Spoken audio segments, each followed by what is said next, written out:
Hello, ladies and gentlemen. Welcome back to the Freedom Report podcast. Today's special guest is Whitney Neal. She's the marketing director at the Bill of Rights Institute and my former colleague over at FreedomWorks. Whitney, welcome to the show. Good morning. Good morning. Whitney, the Middle East is boiling with fire and blood as ISIS begins their reign of terror in Syria and Iraq. Neocons are howling for another pound of flesh, claiming that they were right if we left Iraq, that we'd be faced with the threat of terrorism again. And now the time for a strong man? Is now the time for Lindsey Graham 2016? I think Lindsey Graham thinks it's time for Lindsey Graham. Ready. Like, he's been sharpening his knives for this one ever since McCain lost. They've been conspiring in their little dungeon about what it's going to take. How can they scare the American people enough into thinking that Lindsey Graham and his hawkish policies are the best solution? Well, Lindsey Graham and McCain, yeah, they've always been sort of like best buds, for war. But Graham sort of seems to worry that there won't be enough hawkish Republicans, and we've got potentially Marco Rubio, Chris Christie from New Jersey. I believe Peter King is considering jumping in. So I guess my next question was going to be, don't you think Lindsey Graham running might be a good thing because he could just be splitting the neocon vote? I think as long as we have enough people like Rand Paul that are speaking the truth, right, that are out there saying we don't need these hawkish policies, this is ridiculous. I was disappointed. I don't know if you saw, but Bobby Jindal came out the other day and said he thinks we should spend a minimum of 4% of the GDP on the military. And so you've got even people that I agree with on other things kind of leaning this hawkish way. So as long as people like Graham don't take the entire pool and make them more hawkish, maybe it's a good thing. Okay, well, you brought up my next question was going to be, we've seen our champion, Senator Paul, come out with kind of an incoherent response to the problems in the Middle East. What's been your take on Rand Paul's positioning of himself in the foreign policy issue lately? Yeah, so that's been a little bit hard to figure out. I think one of the things that he's suffering from is that need to constantly respond to the media. So if the media sets a narrative, instead of just owning his own belief system, owning his own policies, he's trying to gauge what they're going to say and respond accordingly and kind of predict, which makes him all over the place. He needs to go back and stick with exactly what he believes in, exactly why people elected him first in Kentucky, and stop worrying about what the media narrative is going to be and what they're going to paint him as.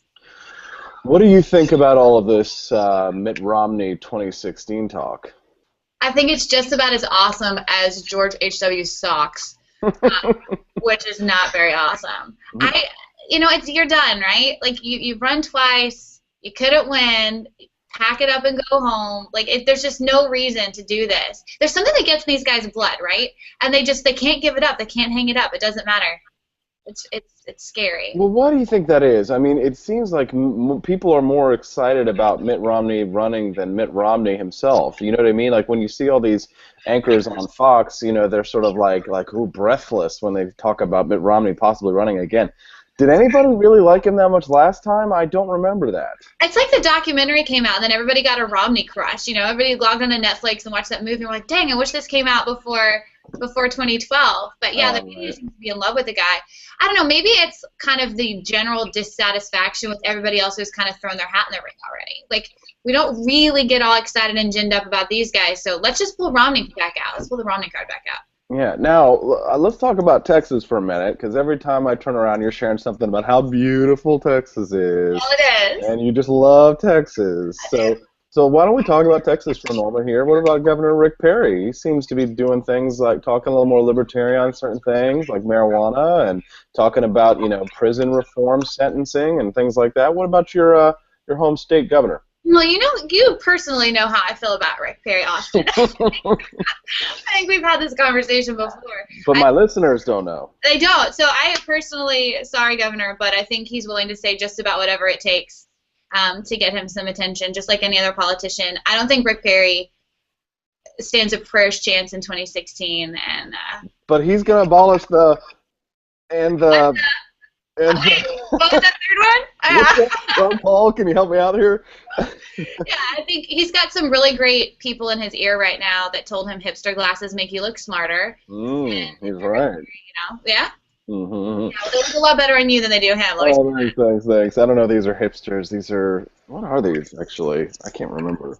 Oh, Versace, Versace. I can guarantee you Rick Perry's not wearing Versace. He's out All there right. telling people he killed coyotes on his morning run still. Oh yeah, yeah. All right. So all right. So let's just talk about in broad strokes here for just a moment. You know, how do we realistically, Whitney, in your opinion, how do we realistically respond to the dangers of international terrorism, which I think after 9/11 we all recognize?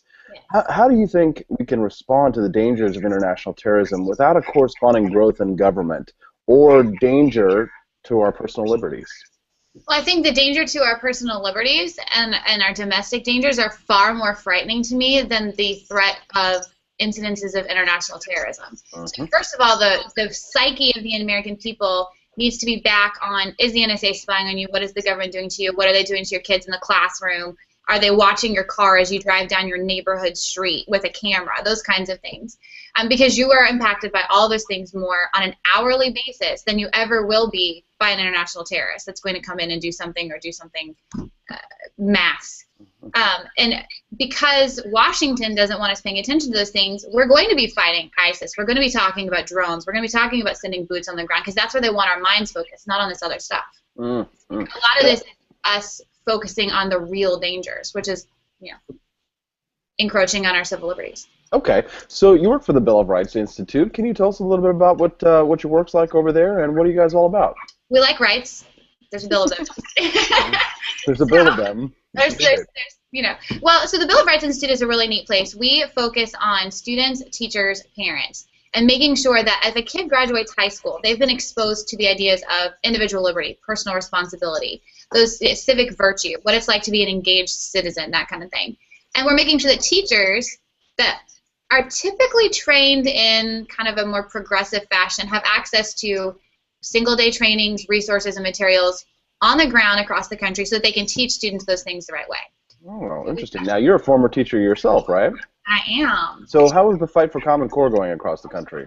It's really interesting. I'd say if you asked me 18 months ago, I would have told you, man, it's crazy, it's bad, nobody knows what it is. But because there have been so many parents and teachers wake up and realize this is damaging children, we're making a difference across the country. States like Oklahoma that are saying not only do we not want Common Core, we don't want your tests, and now we don't want your federal money. You're starting to see people really pay attention to education. I'm trying to remember the poll, but a poll came out a few weeks ago that education will be the #2 probably issue for 2016.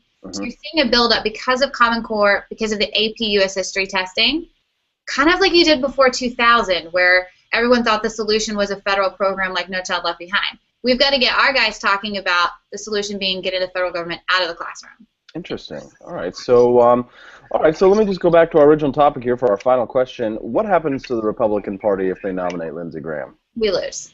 Because you know what? Yeah. Let's say it's Lindsey Graham, Hillary Clinton, right? You're voting for the same person.